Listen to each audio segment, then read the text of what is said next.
अभिजित महाराज गिरी बोलता बोलता दिवस थांबत नाही. वर्ष होऊन गेलं, परंतु वर्ष श्राद्ध पुण्यस्मरण त्यांच्या स्मृतींना उजाळा देणं, त्यांच्या आठवणींना उजाळा देणं, नातेवाईक मित्रपरिवार स्नेही सगळे मिळून आज हे मोठं दुःख असतं. बोलता बोलता दिवस निघून जाता, परंतु त्यांच्या जाण्याने जी कुटुंबाची असते, आपल्या मित्रपरिवाराची, नातेवाईकाची असते, ती मोठी हानी होत असते.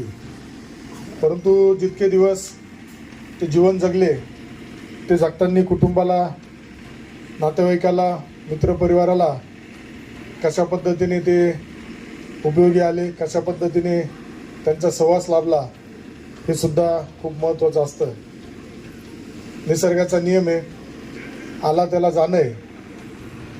परंतु जाताना सुद्धा एक वेगळ्या आठवणी ठेवून या सगळ्या प्रसंगाला सगळ्यांना सामोरं जावं लागत असतं.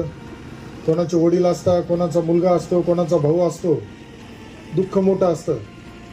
परंतु आज काळे परिवारांनी सुद्धा ज्या पद्धतीने प्रथम वर्ष श्राद्धाच्या निमित्ताने त्यांच्या आठवणींना निश्चित उजाळा देऊन एक सर्वांना एकत्र येण्याचा कार्यक्रम घेतला, त्याबद्दलही त्यांचं अभिनंदन केलं पाहिजे. आणि त्यांच्या स्मृतींना अभिवादन करून त्यांना भावपूर्ण आदरांजली वाहतो.